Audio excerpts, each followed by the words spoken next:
के सागर से मिलन करा रहे हैं। ஓம் சாந்தி. இன்றைய முரளியில் பாபா நமக்கு முக்கியமாக புரிய வைக்கிறாங்க. இப்போ ஞானக்கடல் மூலமாக நீங்கள் மாஸ்டர் ஞானக்கடலாக ஆகியிருக்கீங்க. பாபா சொல்கிறாங்க, இந்த உலகத்தில் இருக்கவங்க பகவானை ஞானக்கடல்னு பேசுகிறாங்க, சத்கதி வள்ளல்னு சொல்கிறாங்க, துக்கத்தை போக்கி சுகத்தை கொடுப்பவர்னு பாடுறாங்க. ஆனால் அவரை பற்றி எதுவுமே யாருக்கும் தெரிவதில்லை. அதனால தான் அவரை புரிஞ்சுக்காம இருக்கிறது தான், அவரை பற்றி தெரிஞ்சுக்காம இருக்கிறது தான் மிகப்பெரிய அக்ஞானம்னு சொல்கிறார், மிகப்பெரிய அறியாமை. அப்போ அவரை பற்றி அவர் மூலமாக மட்டும்தான் நம்ம தெரிஞ்சுக்க முடியும். படைப்பவரை பற்றி அவரே வந்து தான் சொன்னால் நமக்கு தெரிஞ்சுக்க முடியும். இப்போ அப்படிப்பட்ட ஞானத்தை பாபா இப்போ வந்து சொல்லி நம்மளையும் மாஸ்டர் ஞான கடலாக உங்களை மாற்றியிருக்கேங்கிறார். மேலும் பாபா சொல்கிறாங்க, இப்போ இந்த மூணாவது கண்ணு இல்லை அப்படிங்கிறதுனால தான் பக்தி மார்க்கத்தில் ஒரு பாட்டு கூட இருக்குது, கண்ணில்லாத எங்களுக்கு வழிகாட்டுங்கள் பிரபுவேன். இப்போ பாபா கேட்குறாரு, எந்த கண்ணு? ஏன் ரெண்டு கண்ணு இருக்கும்போதே பாடுறாங்க. அப்போ ஞானம்ங்கிற மூணாவது கண்ணு இல்லைங்கிறதுனால தான் அவங்க பாடுறாங்க. எதற்கான வழி வந்து அவங்க கேட்குறாங்க, வழிகாட்டுங்கள் அப்படின்னா எந்த வழி? முக்திக்கான வழி, ஜீவன் முக்திக்கான வழின்னு சொல்கிறார். இப்போ பாபா வந்து இது அத்தனை விஷயத்தையும் நமக்கு புரிய வைக்கிறாரு, நம்மை மாஸ்டர் ஞானக்கடலாக மாற்றுகிறார். அப்போ இந்த மூணாவது கண் இருக்கனால தான் பாபா சொல்கிறாங்க, நீங்கள் வந்து மாஸ்டர் திரிநேத்ரியாக இருக்கீங்க, மூன்று கண்ணை உடையவர்கள். மேலும் இந்த படைப்பை பற்றியும் நீங்கள் என் மூலமாக தான் தெரிஞ்சுக்கிறீங்க, இந்த நாடகத்தோட முதல் இடை கடைசி பற்றிய ரகசியத்தை. மேலும் பாபா சொல்கிறாங்க, உங்களோட ஹிஸ்ட்ரி வரலாறையும் தெரிஞ்சுக்கிறீங்க. பாபா சொல்கிறாங்க, உங்களுக்கு உங்களுடைய பிறவிகளை பற்றி தெரியாது, நான் வந்து உங்களுக்கு புரிய வைக்கிறேன். அப்போ 84 பிறவிகள் நீங்கள் எடுத்திருக்கீங்க, இது உங்களோட கடைசி பிறவி. நீங்கள் தான் லக்ஷ்மி நாராயண் ராஜ்யத்தில் இருந்தீங்க, சொர்க்கத்தில் இருந்தீங்க. இப்போ நரகமாக மாறிடுச்சு, இப்போ மீண்டும் நீங்கள் தூய்மையாகி சொர்க்கத்துக்கு போகணும். இப்போ பாபா நம்மை பற்றியும் சொல்கிறாரு, 3 காலங்களை புரிய வைக்கிறாரு, கடந்த காலம், நிகழ்காலம், எதிர்காலம். அதனால இதெல்லாம் புரிஞ்சுக்கிட்டு நீங்களும் திரிகாலதர்ஷியாக 3 காலத்தையும் உணர்ந்தவர்களாக ஆயிட்டீங்கிற. மேலும் பாபா சொல்கிறாங்க, நீங்கள் தான் திரிநேத்ரி, திரிகாலதர்ஷி மற்றும் நீங்கள் தான் வந்து இப்போ திரிலோகநாதர்களாக இருக்கீங்க. 3 லோகத்தை பற்றியும் தெரியும், நீங்கள் மனம் புத்தினால 3 லோகத்தையும் நீங்கள் வந்து போயிட்டு வர முடியும். நீங்கள் திரிலோகநாத்தாவும் மாறிட்டீங்கிற. மேலும் பாபா சொல்கிறாரு, இந்த ஆன்மீக சேவை என்பது உலகத்துக்கு நீங்கள் மட்டும்தான் செய்ய முடியும், வேறு யாருமே செய்ய முடியாது. எப்படி அப்படின்னா பாபா சொல்கிறாங்க, இப்போ நான் வந்து உங்களுக்கு ஞானத்தோட இன்ஜெக்ஷன் போடுறேன்.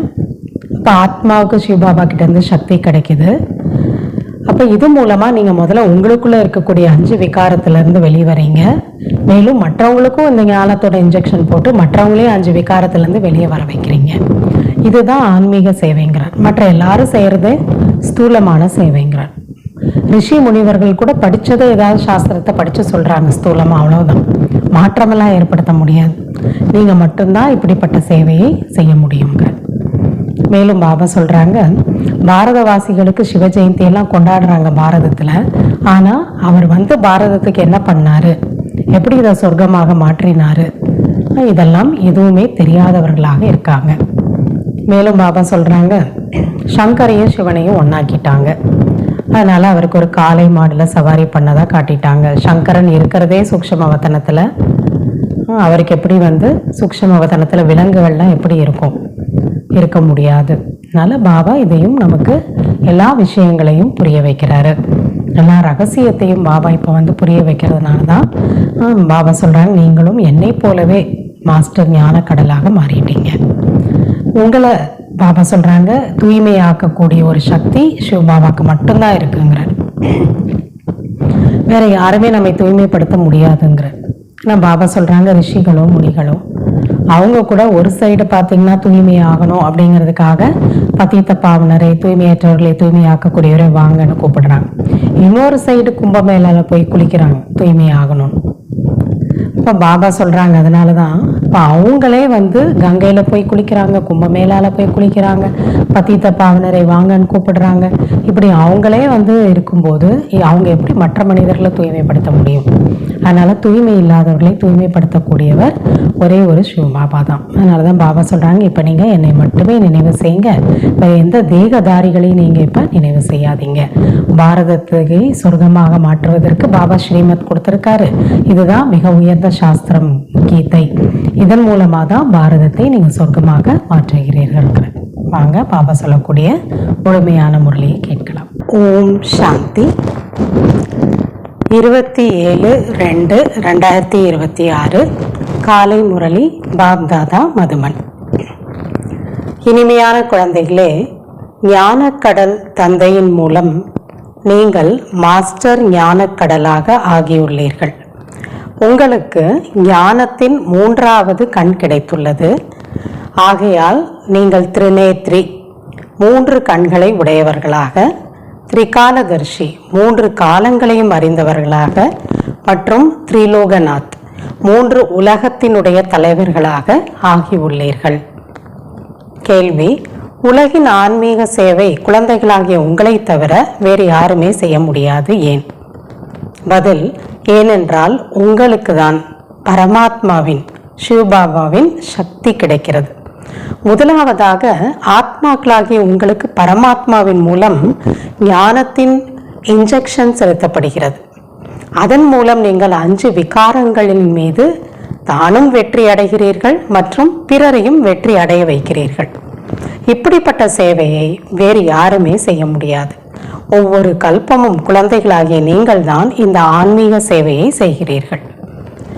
ஓம் சாந்தி. தந்தையின் நினைவில் அமர வேண்டும். வேறு எந்த தேகதாரியினுடைய நினைவிலும் அமரக்கூடாது. முழு நாளும் நாம் ஏதாவது ஒரு சிந்தனையில் தேகதாரிகளை பற்றிய இல்லை விஷயங்களை பற்றிய சிந்தனைகளில் இருக்கும். இப்போ பாபா முரளி ஆரம்பிக்கும் போதே என்ன சொல்லித்தராரு? அந்த ஃபோக்கஸ் பாபா கொண்டு வர்றார். எந்த தேகதாரியும் இப்போ நீங்கள் நினைச்சிட்டு இங்கே உட்காரக்கூடாது, ஒரு சிவ பாபாவை நினைக்கணும். அப்போ தான் பாபா சொல்லக்கூடிய ஒரு முரளிங்கிறது நமக்குள்ளே போகும். புதிதாக வரக்கூடியவர்கள் தந்தையை தெரிந்து கொள்வதே இல்லை. அவரது பெயர் மிகவும் சுலபமானது, சிவபாபா. புதுசாக வரவங்க அவ்வளோ நல்லா புரிஞ்சுக்கிறது இல்லைங்கிற. குழந்தைகளுக்கு தந்தையை தெரியாது என்பது எவ்வளவு அதிசயமான விஷயமாக இருக்கிறது. அப்பாவை பற்றி தெரியலன்னு எப்படி குழந்தை சொல்ல முடியுங்கிற. ஆனால் இங்கே அப்படி இருக்கு. சிவபாபா உயர்ந்ததிலும் உயர்ந்தவர், அனைவருக்கும் சத்கதி வழங்கும் வள்ளல், அனைத்து தூய்மையற்ற ஆத்மாக்களையும் தூய்மையாக்குபவர், அனைவரின் துக்கத்தையும் நீக்குபவர். இதெல்லாம் சொல்கின்றனர். ஆனால் அவர் யார் என்பது பிரம்மாகுமார் குமாரிகள் உங்களை தவிர வேறு யாருக்கும் தெரியாது. கடவுள் துக்கத்தை போக்கி சுகத்தை கொடுக்கிறவர், கருணை கடல் அவர், ஞான கடல் அவர்லாம் சொல்கிறாங்க. ஆனால் அவரை பற்றி தெரியறதில்ல. நீங்கள் அவருடைய பேரன் பேத்திகளாக இருக்கின்றீர்கள். ஏன்னா பிரம்மாவோட குமாரிகள்னா அவருக்கு பேரன் பேத்திகள். ஆக கண்டிப்பாக தந்தை மற்றும் அவரின் படைப்புடைய முதல் இடைக்கடையை பற்றி நீங்கள் அறிந்திருப்பீர்கள். தந்தையின் மூலம்தான் குழந்தைகள் அனைத்தையும் அறிந்து கொள்கின்றனர். அவரே தான் அவரை பற்றி சொல்லணும். படைப்பவரை பற்றி சொல்லணும்னா படைப்பவரே தான் வரணும். இது தூய்மையற்ற உலகம். அனைத்து கலியுகத்தின் தூய்மையற்றவர்களையும் சத்தியுகத்தின் தூய்மையானவர்களாக எப்படி ஆக்குகிறார் என்பது உங்களை தவிர இந்த உலகத்தில் யாருக்கும் தெரியாது. அவர் எல்லாரையும் தூய்மைப்படுத்தக்கூடியவர், பதீத்த பாவன்னு பேர் இருக்கு. ஆனால் எப்படி தூய்மைப்படுத்துறாரு, நம்மளை எப்படி முயற்சி பண்ண வைக்கிறாரு ஞானத்தை சொல்லி, இது யாருக்கும் தெரியாது. கலியுகத்தோட துர்கதியிலிருந்து வெளியில் கொண்டு வரக்கூடியவர், சத்தியுகத்தின் சத்கதியை வழங்கக்கூடிய வள்ளல் ஒரு தந்தை தான்.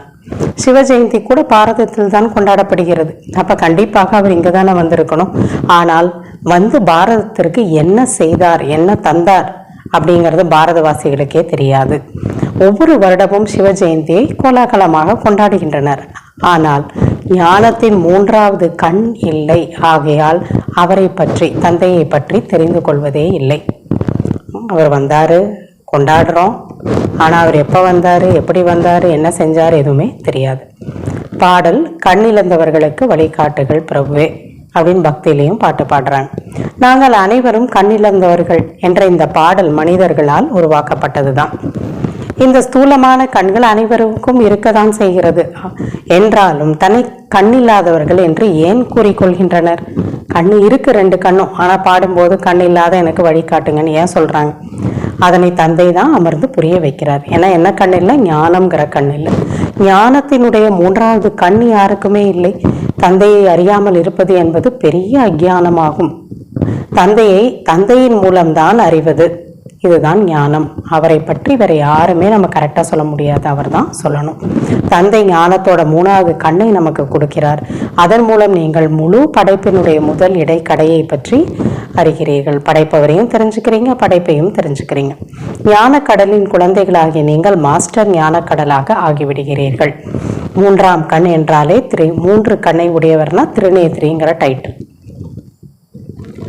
திரிகாலதர்ஷி, மூன்று காலத்தையும் தெரிந்தவர்கள், பாஸ்ட், பிரசன்ட், ஃபியூச்சர். திரிலோகநாத்னா மூன்று உலகத்துக்கும் நீங்க எஜமானர்கள். மூன்று உலகத்தையும் உங்களால யோசிக்க முடியும், போயிட்டு வர முடியும்.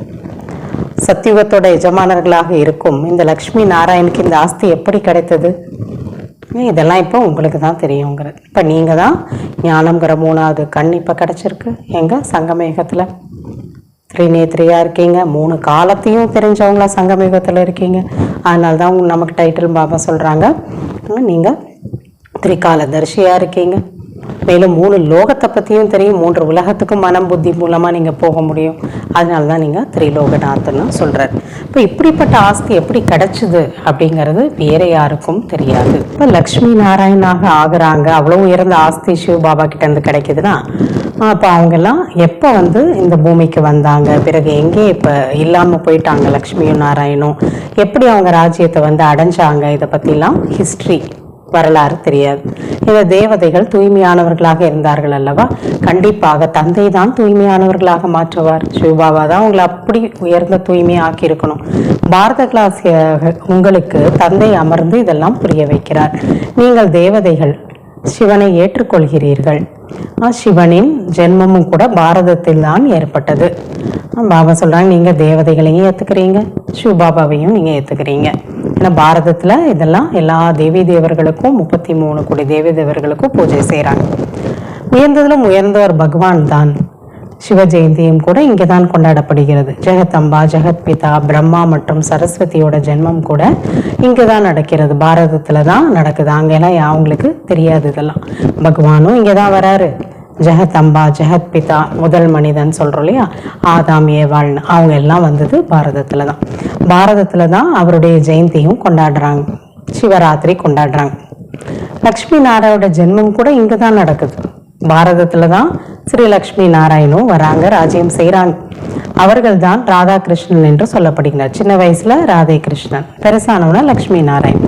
இதெல்லாம் கூட பாரதத்துல வசிக்கிறவங்களுக்கு தெரியறது இல்லை. இப்ப தூய்மை ஆக்குபவர் வாருங்கள், எங்களை தூய்மைப்படுத்துங்கன்னு சொல்லிட்டே இருக்கிறாங்க. ஆக அனைவரும் தூய்மையற்றவர்களாக ஆகிவிட்டார்கள் தானே. சாது, சன்னியாசிகள், ரிஷிகள், முனிகள் அனைவருமே எங்களை தூய்மையாக்க வாருங்கள் என்றுதான் அழைக்கின்றனர். கடவுளை கூப்பிட்டுக்கிட்டே இருக்கிறாங்க. இன்னொரு பக்கம் பாவத்தை நீக்கி கொள்ள கும்பமேளாக்கெல்லாம் செல்றாங்க, அங்க போயிட்டு குளிக்கிறாங்க. கங்கையை கூட பத்தித்த பாவனை தூய்மைப்படுத்தக்கூடியதுன்னு நம்புறாங்க, அங்கேயும் போய் குளிக்கிறாங்க. தூய்மையற்றவர்களை தூய்மையாக்க வரக்கூடியவர் பத்தித்த பாவனர்னு அவரையும் கூப்பிடுறாங்க. அப்ப மனிதர்கள் எப்படி யாரை தூய்மையாக்க முடியும் இல்லையா? அவங்களுக்குள்ளே இவ்வளவு குழப்பம் இருக்கும் போது, நீங்கள் முதலில் தேவி தேவதை தர்மத்தை சேர்ந்தவர்களாக இருந்த போது அனைவரும் தூய்மையாக இருந்தீர்கள். இப்பொழுது தூய்மையற்றவர்களாக ஆகிவிட்டீர்கள். இதெல்லாம் தந்தை புரிய வைக்கிறார். வழிகாட்டுங்கள் பிரபுவே என்று கூறுகின்றனர். எங்கு செல்வதற்கான வழிகாட்டணும்? பாபா ஜீவன் முக்திக்கான வழிகாட்டுங்கள் என்று கூறுகின்றனர். எங்களுக்கு 5 விகாரங்கள் என்பது உள்ளுக்குள்ள பிரவேசம் ஆயிடுச்சு. நாங்கள் எல்லாருமே சொர்க்கத்துல இருந்த போது விகாரமற்றவர்களாக இருந்தோம், இப்போது விகாரிகளாக தூய்மையற்றவர்களாக ஆகிவிட்டோம். இதெல்லாம் இப்ப நம்ம புரிஞ்சுக்கிட்டோம் ஞானத்துக்கு வந்த பிறகு. இந்த ரகசியத்தெல்லாம் பாபா நமக்கு புரிய வைக்கிறார். இவையெல்லாம் கட்டுக்கதை இல்லை. பாபா நம்மளோட ஹிஸ்டரி, ஒரிஜினல் வரலாறு ஹிஸ்டரியை சொல்றாரு நம்மளை பத்திய ஒழிய அவர் சொல்றது கதையெல்லாம் கிடையாது. ஸ்ரீமத் பகவத்கீதை அல்லது பரமாத்மாவால் சொல்லப்பட்ட கீதை ஆகும் என்று தந்தை புரிய வைக்கிறார். கீதைனாலே அவர் சொன்னதுதான்.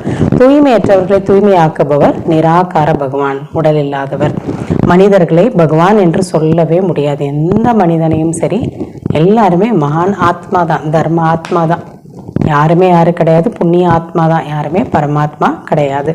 இவ்வளவு பெரிய பெரிய குருமார்கள்லாம் இருந்த போது கூட பாரதம் இவ்வளவு தூய்மையற்று சோழி போல ஆகிவிட்டது. எந்த மதிப்பும் இல்லாம ஆயிடுச்சு. இதெல்லாம் தந்தை நமக்கு புரிய வைக்கிறார். பாரதம் சொர்க்கமாக இருந்தது என்பது நேற்றைய விஷயம் அப்படின்னா இப்பதான் அப்படி இருந்தது. பாபா பாரதத்திற்கு சொர்க்கத்தின் பரிசை வழங்கி இருந்தார். பாரதத்தை சொர்க்கமா மாத்தி இருந்தார். தூய்மையற்ற பாரதவாசிகளை ராஜயோகத்தை கற்றுக் கொடுத்து தூய்மையாக்கி இருந்தார். ஏற்கனவே நடந்த ஹிஸ்டரி சொல்றார் பாபா. தூய்மை இல்லாம இருந்தவங்களுக்கு நான் ராஜயோகத்தை கற்றுக் கொடுத்து தூய்மையா மாத்திட்டு இருந்தேன். ஏற்கனவே நடந்தது. அப்ப இப்போது மீண்டும் பாபா நமக்கு சேவை செய்வதற்காக குழந்தைகளிடம் வந்திருக்கார். தந்தை ஆன்மீக சேவாதாரியாக இருக்கின்றார் இல்லையா, ஸ்பிரிச்சுவல் சேவாதாரி அவர். மற்றபடி இங்க இருக்கக்கூடிய மனிதர்கள் எல்லாருமே ஸ்தூலமான சேவை பண்ணக்கூடியவங்க இல்லையா. ட்ரெஸ்ஸு, அன்னதானம், இல்லை ரத்தம், யாருக்கு என்ன தேவையோ ஸ்தூலமான பொருளை கொடுப்பாங்க, ஸ்தூலமா உதவி பண்ணுவாங்க. சன்னியாசிகள் கூட ஸ்தூலமான ஒரு சேவாதாரிகள் தான். அவர்கள் கூட அமர்ந்த புத்தகம் முதலியவற்றை படித்து சொல்கின்றனர். பாபா மாதிரியான ஆத்மாவுக்கு சேவை செய்யக்கூடியவங்க யாரும் இல்லை. அவங்க படிச்சதை மற்றவங்களுக்கு எடுத்து சொல்லுவாங்க சாஸ்திரங்களை. நிராகாரராகிய நான் சாக்காரமான சாதாரண ஒரு முதியவருடைய உடல்ல, அதாவது பிரம்மாவோட உடல்ல பிரவேசம் செய்து குழந்தைகளுக்கு புரிய வைக்கின்றேன் என்று கூறுகிறார் இல்லையா. பாபா எப்படி வரேங்கிறத தெளிவா சொல்றாரு. நான் வயதானவருடைய உடல்ல பிரவேசமாகி வர்றேன். ஓ பாரதவாசி குழந்தைகளே பாருங்கள், ஆன்மீக தந்தை ஆன்மீக குழந்தைகளுக்கு, அதாவது ஆத்மாக்களுக்கு புரிய வைக்கிறார். இந்த பிரம்மா எதையுமே சொல்வதில்லை, கற்றுக் கொடுப்பதும் இல்லை. ஆனால் நிராகார தந்தை இந்த உடலை ஆதாரமாக எடுக்கிறார்.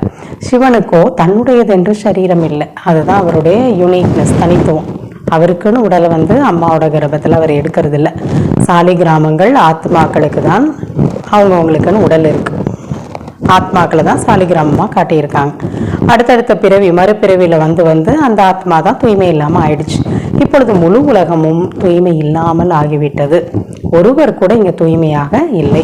நீங்கள் தான் ஆனால் சதோ பிரதானமாக இருந்தீர்கள். பிறகு துருப்பிடித்து சதோ பிரதான நிலையிலிருந்து சதோ ரஜோ தமோ நிலைக்கு வந்து விட்டீர்கள். பாரதவாசிகளான உங்களிடம் சிவபாபா இந்த சரீரத்தை தாரணை செய்து கொள்கிறார். அவரை பாகீரதன், பாகியசாலி ரதம் என்று சொல்லப்படுகிறது. கோவில்களில் சங்கரனுடைய உருவத்தை காட்டுகின்றனர். ஏனென்றால் அவர்கள் சிவனையும் சங்கரனையும் ஒன்றாக புரிந்து கொண்டுள்ளனர். சிவனும் சங்கரும் ஒண்ணுதான் அப்படின்னு நினைச்சிட்டாங்க. சிவன் நிராகாரி என்றோ சங்கர் ஆக்காரி, அதாவது சூக்ஷ்ம உடல் இருக்கக்கூடியவர் என்றோ புரிந்து கொள்வது இல்லை. சிவனையும் சங்கரனையும் எப்படி ஒன்று என்ன சொல்கின்றனர்? எப்படி உடலே இல்லாதவர் எப்படி உடல் இருக்கக்கூடியவரை காட்டிட்டாங்க. நல்லது. பிறகு காளை மாட்டின் மீது சவாரி செய்பவர் யாரு அப்படியும் காட்டிட்டாங்க. அது யாரு? சிவனா இருக்க முடியுமா? இல்லை. சங்கரா இருக்க முடியுமா? அதுவும் நம்ம யோசிக்கணும். இப்போ பாபா நம்ம கிட்டே கேட்குறார், யாரு காளை மாடுல சவாரி பண்றது? இவருக்கு உடலே கிடையாது, அதனால அவ்வளவுதான். ஆனா சங்கருக்கு கூட சூக்ஷ்ம உடல் தான் இருக்கு.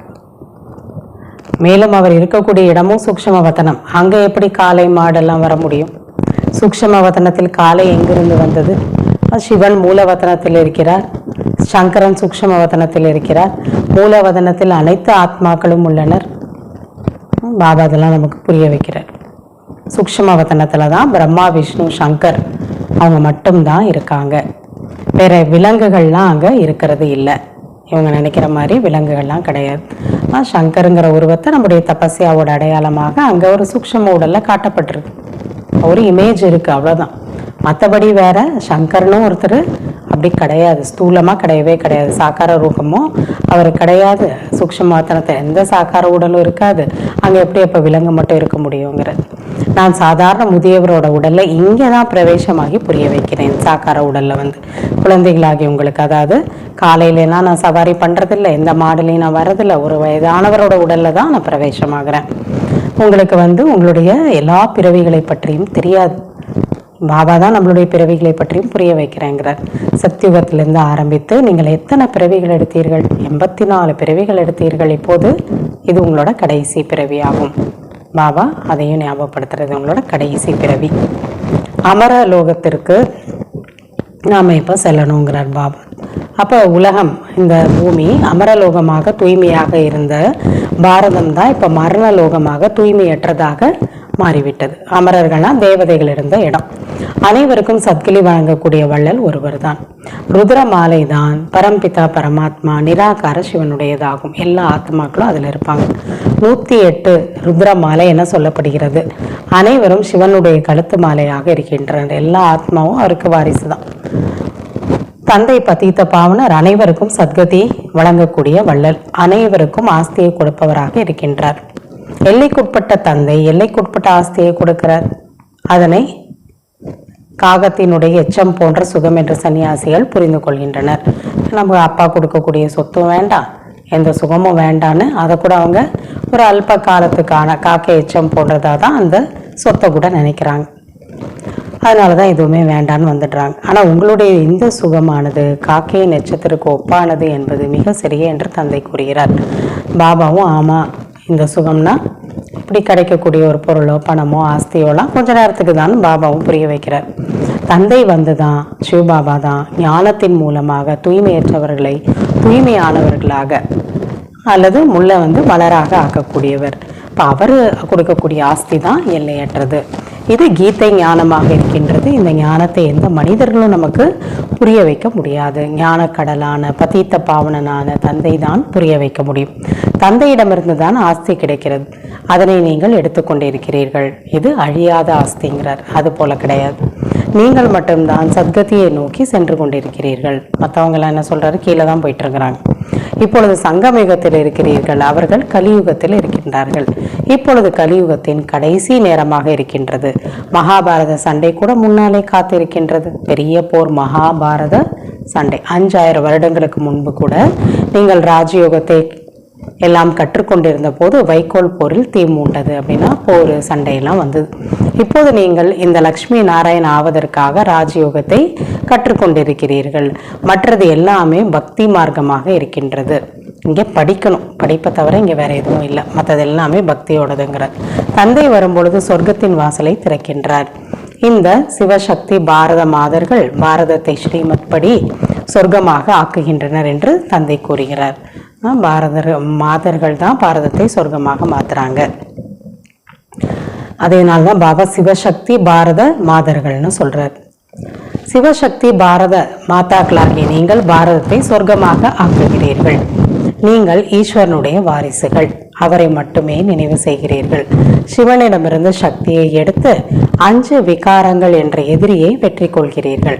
குழந்தைகளாகிய நீங்கள் 5000 வருடங்களுக்கு முன்பும் கூட பாரதத்தின் ஆன்மீக சேவையை செய்திருக்கிறீர்கள். அந்த சமூக சேவர்கள் ஸ்தூலமான சேவையை செய்கின்றனர். நீங்க செய்யறது பாரதத்துக்கு ஆன்மீக சேவைங்கிறார். இதுதான் ஆன்மீக சேவை. மற்றவங்க செய்யறதெல்லாம் ஸ்தூலமான சேவை. பரம் ஆத்மா ஆத்மாவுக்கு ஞானம்ங்கிற இன்ஜெக்ஷனை போடுகிறார், படிப்பிக்கிறார். ஆத்மா தான் கேட்கிறது. நீங்கள் ஆத்மாக்கள் 84 பிறவிகளை எடுக்கிறீர்கள். ஒரு சரீரத்தை விட்டு மற்றொன்றை எடுக்கிறீர்கள். மாறி மாறி இப்படி பிறவி எடுத்துட்டே இருக்கும். 84 பிறவிகளை எடுத்து 84 தாய் தந்தையை அடைந்தீர்கள். நமக்கு அத்தனை அம்மா அப்பா இருக்காங்க. எத்தனை பிறவியோ அத்தனை அம்மா அப்பா. சத்தியுகம் திரேதாயுகத்தில் எல்லைக்கு அப்பாற்பட்ட சுகத்தை அடைந்தீர்கள். இப்பொழுது மீண்டும் எல்லைக்கு அப்பாற்பட்ட தந்தை மூலம் சுகத்தின் ஆஸ்தியை அடைந்து கொண்டிருக்கிறீர்கள். பாரதத்திற்கு இந்த ஆஸ்தி கிடைத்திருக்கிறது. பாரதத்தில் இந்த லக்ஷ்மி நாராயணோட ராஜ்யம் இருந்தது. அங்கே அசுரர்கள் யாரும் இருக்கவில்லை. அப்படி லக்ஷ்மி நாராயணோட ராஜ்யம் இருந்தது. அசுர குணம் யாருக்கிட்டையும் இல்லை. இப்பொழுது இந்த பழைய உலகத்திற்கு தீப்பற்ற போகிறது என்பதை நீங்கள் அறிவீர்கள். நான் ஞான யஜ்யத்தை படைக்கின்றேன். பாபா சொல்றாங்க, நான் தான் ஞான யஜ்யத்தை படைக்கிறேன். நீங்கள் அனைவரும் தூய்மையான தேவதைகளாக ஆகின்றீர்கள். ஆயிரக்கணக்கானவர்கள் தேவதைகளாக ஆகுவதற்கான முயற்சியை செய்து கொண்டிருக்கிறீர்கள். யாரெல்லாம் ஞானம் கேட்கிறோமோ அவங்களாம் முயற்சி பண்றோம். குழந்தைகளுக்கு சத்கதி வழங்குவதற்காக தந்தை வந்துள்ளார். குழந்தைகளாகிய உங்களை முள்ளிலிருந்து மலராக ஆக்கி கொண்டிருக்கிறார். உங்களுக்கு ஞானத்தோட 3வது கண் என்பதை கொடுத்து கொண்டிருக்கிறார். அதன் மூலம் நீங்கள் முழு நாடகத்தையும், அதாவது படைப்பையும், சிவபாபா படைப்பவரையும் தெளிவாக புரிஞ்சுக்கிட்டீங்க. மேலும் சிவபாபாவோட நடிப்பு என்ன இந்த சிருஷ்டிக்கு வந்தா அதையும் நீங்க அனைத்தையும் தெரிஞ்சவங்களா ஆகிவிட்டீர்கள். பிரம்மா மற்றும் விஷ்ணு இவங்க 2 பேருக்கு இடையே இருக்கக்கூடிய தொடர்பு என்ன? பிரம்மா தான் விஷ்ணு ஆகிறார். இந்த ராஜயோகத்தை கற்று விஷ்ணு ஆயிடுறார். விஷ்ணு 84 பிறவி எடுத்து கடைசியில பிரம்மாவாகிறார். இதெல்லாம் உங்களுக்கு தெரியும். அதனாலதான் விஷ்ணுவோட நாபியிலிருந்து பிரம்மா வந்ததாக காட்டியிருக்கிறாங்க. பிரம்மா தான் விஷ்ணுவாக ஆகிறார். பிராமணர் பின்னர் தேவதையாக ஆகின்றனர். பிரம்மா விஷ்ணுனா என்ன? பிராமணர்களும் தேவதையா ஆகிறாங்க. விஷ்ணுவிலிருந்து பிரம்மா ஆகிறதுக்கு 5000 வருஷங்கள் ஆகுது பிறவி எடுத்து. இந்த ஞானம் எல்லாம் உங்களுக்கு தெரியுது. பிராமணர்களாகிய உங்களின் நாபியிலிருந்து விஷ்ணுபுரி வெளிப்பட்டு கொண்டிருக்கிறது. நீங்கள் தான் அதுக்கு பிறவி கொடுக்குறீங்கிற. அவர்கள் அப்படி விஷ்ணுவோட நாபியிலிருந்து பிரம்மா வந்தார். பிறகு அவர் அனைத்து வேத சாஸ்திரங்களோட சாரத்தை கூறினார். அதெல்லாம் ஒரு படமாக உருவாக்கிட்டாங்க. பிரம்மா கையில் ஏடுகள்லாம் வச்சிருப்பார், சாஸ்திரங்கள்லாம் வச்சிருப்பார். இப்பொழுது நீங்கள் பிரம்மாவின் மூலம் அனைத்து சாரத்தையும் புரிந்து கொள்கிறீர்கள். முக்கியமான தர்ம சாஸ்திரம் 4 என்று தந்தை கூறுகிறார். முதல் சாஸ்திரம் தெய்வீக தர்மத்தினுடையது கீதையாகும். அதுதான் சங்கமயுகத்தில் சிவபாபா நமக்கு சொல்லக்கூடிய விஷயம். கீதையை யார் சொன்னது? அது நமக்கு தெளிவாக தெரியுது. சிவதந்தை. ஞானக்கடல், பதீத பாவனர், சுகக்கடல் எல்லாமே அவர் தான், சிவபாபா. அவர் தான் பாரதத்தை சொர்க்கமாக மாற்றுகிறார். கிருஷ்ணன் அவர் எப்படி இருக்காரு? கிருஷ்ணன் கூட பாபா சொல்றாங்க, என்னிடமிருந்து அவர் ஞானத்தை கேட்டுதான் பிறகு கிருஷ்ணனாக ஆகிறார். கிருஷ்ணன் பாரதத்தை சொர்க்கமாக ஆக்கல, அவர் கூட சிவபாபா கிட்ட இருந்து ஞானத்தை கேட்டுதான் முயற்சி பண்ணி கிருஷ்ணராக ஆகிறார். ஆக இது ரொம்ப குப்தமான விஷயம். இது பார்த்தா கண்ணுக்கு தெரியறது, புரிஞ்சுக்கிறது இல்லை. புதிய குழந்தைகள்லாம் இந்த விஷயத்தை அவ்வளோ சீக்கிரமா புரிஞ்சுக்க முடியாதுங்கிறார். இந்த உலகம் இப்ப நரகம்னு சொல்லப்படுது, அந்த உலகம் சொர்க்கம்னு சொல்லப்படுது. சிவபாபா சொர்க்கத்தை தான் ஸ்தாபனை செய்கிறார். அதில் இந்த லக்ஷ்மி நாராயண் ராஜ்யம் செய்து கொண்டிருந்தனர்.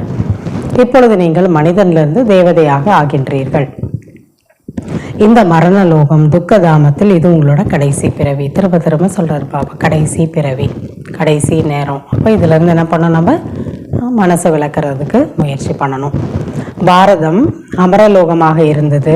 அங்கே துக்கத்தோட பெயர் அடையாளமே இல்லை. அப்படின்னா என்னன்னே நமக்கு தெரியாது. துக்கம்னா பாரதம் அந்த மாதிரி தேவதைகள் வாழக்கூடிய இடமாக, பரிஸ்தானாக இருந்தது. இப்பொழுது ஆப்போசிட் ஆயிடுச்சு, சுடுகாடாக மாறிவிட்டது. மீண்டும் பரிஸ்தானாக ஆக போகிறது. இந்த அனைத்துமே புரிந்து கொள்ளக்கூடிய விஷயங்களாகும். இது மனிதனிலிருந்து தேவதையாக ஆகுவதற்கான பாடசாலை. இது ஏதோ சன்னியாசிகளுடையது. அந்த சத் சங்கம் அங்கே அமர்ந்து சாஸ்திரங்களை படித்து கற்றுக்கொள்கின்றனர். அது போல விஷயம் இங்கே கிடையாது. இங்கே எந்த மனிதனும் நம்ம கற்றுக் கொடுக்கல, சிவபாபா கற்றுக் கொடுக்கிறார். 7 நாட்களோட பாடமுறை அப்படிங்கிறது புதியவர்கள் அதெல்லாம் கேட்குறாங்க. ஆனால் இந்த புதியவர்கள் யாருமே அந்த விஷயங்களை 7 நாள்லாம் புரிஞ்சுக்க முடியாதுங்கிறது. இந்த சமயத்தில் மனிதர்களாகிய உள்ள எல்லாருமே பக்தர்களாக தான் இருக்கிறாங்க. அவர்களுடைய ஆத்மா கூட யாரை நினைக்குது? சிவபாபாவை தான் நினைக்குது. அனைவருமே, அதாவது பக்தர்கள் உட்பட எல்லாருமே ஒரு பிரியதர்ஷனான பரமாத்மாவோட பிரியதர்ஷனிகள் தான். ஏன்னா எல்லாருமே அவர் அன்பா நினைக்கிறோம். தந்தை உண்மையான கண்டத்தை உருவாக்குகிறார். அரை கல்பத்திற்கு பிறகு ராவணன் பொய்யான கண்டத்தை உருவாக்குகிறார். இப்பொழுது சங்கமயுகமாக இருக்கின்றது. இவை அனைத்தும் புரிந்து கொள்ளக்கூடிய விஷயங்கள். என்ன கண்டம் இப்ப இருக்கு? கல்பத்துக்கு முன்னாடி பாபா இதே பொய்யான கண்டத்துக்கு தான் வந்தாரு. உண்மையான கண்டமா பாரதத்தை மாத்தினாரு. இதெல்லாம் புரிஞ்சுக்கணுங்கிறது. அச்சா, இனிமேலும் இனிமையான காணாமல் போய் கண்டெடுக்கப்பட்ட செல்ல குழந்தைகளுக்கு தாயும் தந்தையுமான பாப் தாதாவின் அன்பு நினைவுகள் மற்றும் காலை வணக்கம். ஆன்மீக குழந்தைகளுக்கு ஆன்மீக தந்தையின் நமஸ்காரம். ஆன்மீக தந்தைக்கு ஆன்மீக குழந்தைகளின் நமஸ்காரம். தாரணைக்கான முக்கிய சாரம். முதலாவது பாயிண்ட், தந்தையின் ஸ்ரீமத் படி பாரதத்திற்கு உண்மையிலும் உண்மையான சேவை செய்ய வேண்டும். சர்வசக்திவான் தந்தையிடமிருந்து சக்தியை அடைந்து 5 விகாரங்கள் என்ற எதிரி மீது வெற்றி அடைய வேண்டும். 2வது பாயிண்ட், மனிதனிலிருந்து தேவதையாக ஆகுவதற்காக கண்டிப்பாக தூய்மையாக ஆக வேண்டும். ஞானத்தை தாரணை செய்து முள்ளிலிருந்து மலராக ஆக வேண்டும் மற்றும் மற்றவர்களையும் அப்படி ஆக்க வேண்டும். வரதானம், விநாச நேரத்தில் தேர்வில் தேர்ச்சி பெறக்கூடிய ஆக்காரி லைட் ரூபம் உடையவர்களாக ஆக வேண்டும். விநாச நேரத்தின் தேர்வில், அதாவது விநாச நேரத்தில் என்ன பரீட்சை ஏற்படுமோ நமக்கு, அந்த பரீட்சையில் நம்ம தேர்ச்சி பெறுவதற்கு அல்லது எல்லா பிரச்சனைகளையும் நம்ம அந்த நேரத்தில் வரக்கூடியதை எதிர்கொள்றதுக்கு பாபா சொல்றாங்க, ஆக்கார லைட் ரூபம் உடையவர்களாக மாறுங்கள், பரிஷ்தாவாக இருங்க. இந்த எலும்பும் சதையிலான ஆக்கப்பட்ட இந்த தேகத்தோட ஸ்மிருதி நினைவிலிருந்து விலகி நான் ஃபரிஷ்தா லேசான அந்த தூய்மையான தேக அபிமானத்திலிருந்து தேகபான் உணர்விலிருந்து விலகிய லைட் ரூபதாரியாக இருங்கள். எங்கே நடந்தாலும் காரியங்களை செய்தாலும் லைட் ஹவுஸாக ஆகிவிடும் பொழுது உங்களது இந்த ரூபம் தென்படாது. அப்படின்னா இந்த சரீரம் தென்படாது மற்றவங்களுக்கு. அந்த அளவுக்கு ப்ராக்டிஸ் இருக்கும். ஆகார ரூபத்தான் உங்களுக்கு தெரியணும், ஃபரிஷ்தா ரூபம் தான் உங்களோடது தெரியணும். மற்றவங்களுக்கு இந்த சரீரம் தெரியக்கூடாது. அப்போ நீங்கள் அந்தளவுக்கு லைட் ஹவுஸ் பவர்ஃபுல்லாக இருக்கும். எவ்வாறு நடிக்கின்ற போது வேடமெல்லாம் போட்டுக்கொள்கிறார்கள், காரியம் முடிந்த பிறகு அந்த வேஷத்தை கலைச்சிடுறாங்க. அதே போல தான் பாபா சொல்கிறாங்க, ஒரு நொடியில் இந்த சரீரம் எப்போ தேவையோ தாரணை செய்யுங்க, ஒரு நொடியில் அதுலேருந்து விடுபட்டவர்களாக ஆகிவிடுங்கள். எப்பொழுது இந்த பயிற்சி உங்களுக்கு பக்காவாக ஆகுதோ அப்பொழுது இவர்கள் லைட் ஆடை அணிந்தவர்கள், லைட்டு தான் இவர்களுடைய அலங்காரம் என்று பார்ப்பவர்கள் அனுபவம் செய்வார்கள். அப்படின்னா இவங்க தனிப்பட்டவர்கள், சக்தி நிறைந்தவர்கள், தூய்மையானவர்கள், அந்த ஆன்மீக ஜொலிப்பு நிறைந்தவர்கள். இவங்கெல்லாம் ஃபரிஷ்தாக்கள், சூக்ஷ்ம தேவதைகள். இப்படி தான் மற்றவங்க உங்களை பார்ப்பார்கள். அதுக்கு உங்களுக்கு இந்த பயிற்சி வேணுங்கிறார். ஒரு நொடியில் எப்போ தேவையோ இந்த சரீரத்தை தாரணை செய்யுங்க, எப்போ தேவையில்லையோ அதுலேருந்து விடுபடுங்க. இந்த ப்ராக்டிஸ் பண்ணுங்கிற ஸ்லோகன். ஆர்வம் உற்சாகம் என்ற இறக்கை சதா கூடவே இருந்தால் ஒவ்வொரு காரியத்திலும் எளிதாக வெற்றி கிடைக்கும். ஊக்கம் உற்சாகம் மனுஷனுக்கு என்ன தேவை? எப்பயுமே எந்த காரியம் செஞ்சாலும் ஊக்கம் உற்சாகம், இதுதான் இறக்கை. எப்பயும் இது ரெண்டும் இருந்துச்சுன்னா எந்த காரியத்தை செஞ்சாலும் சரி அதில் கண்டிப்பாக சக்தி இருக்கும், வெற்றிங்கிறது கிடைச்சிடுங்கிறது. அவ்யக்த இஷாரா. நிச்சயம் என்ற அஸ்திவாரத்தை உறுதியானதாக ஆக்கி சதா பயமற்றவராக மற்றும் கவலையற்றவராக இருங்கள்.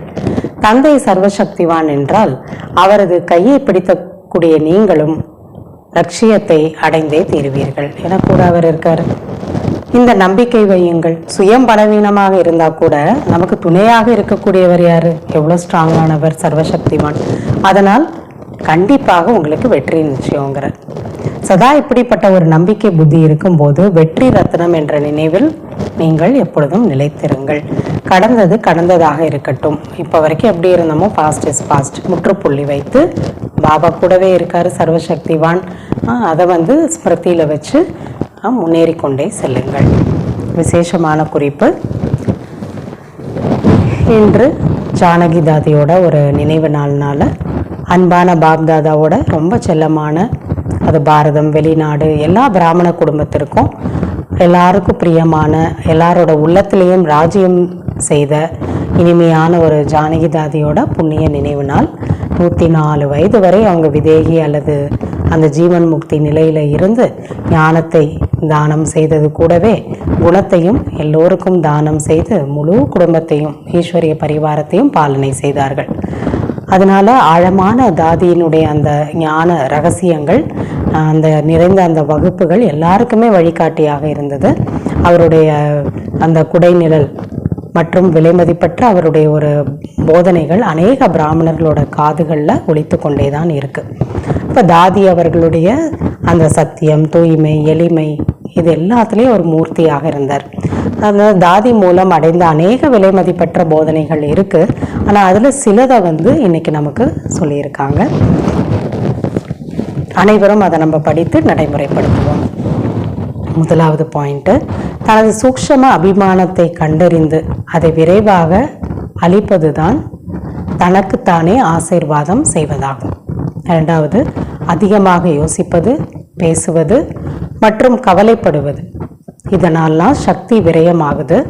அமைதியாக இருந்தால் சக்தி சேமிப்பாகும். மூன்றாவது, ஒருவருடைய தவறை மனதில் வைத்துக் கொள்ளாதீர்கள். யாருடைய தவறையும் மனசில் வைக்காதீங்க. மனதை ரொம்ப தெளிவாக எப்பொழுதும் வைத்து கொண்டால் அமைதியாக இருக்க முடியும்.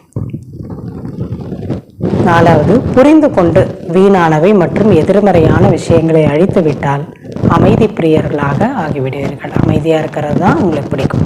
ஏன்னா ஜானகி தான் எப்பயுமே ஆழமான அமைதியில் இருப்பாங்க. பாபாவிடமிருந்து பரிசு பெற வேண்டும் என்றால் நியமங்கள் படி நடங்கள். சிறிதளவும் கூட எதிலும் பற்றுதல் அல்லது அடிமைத்தனம் என்பது இருக்கக்கூடாதுங்கிறாங்க. ஆறாவது பாயிண்ட்டு, காரியம் மற்றும் சம்பந்தங்கள் பற்றி குணங்களின் மூலம் அறிந்து கொள்ள முடியும். ஆகையால் காரியத்தில் ஆன்மீகம் மற்றும் சம்பந்தத்தில் சத்தியம் என்பது இருக்க வேண்டும். என்ன கர்மம் செஞ்சாலும் ஆன்மீக தன்மை இருக்கணும். எல்லாரும் கூட வைக்கக்கூடிய ஒரு சம்பந்தம் தொடர்பில் ஒரு சத்திய தன்மை இருக்கணும்.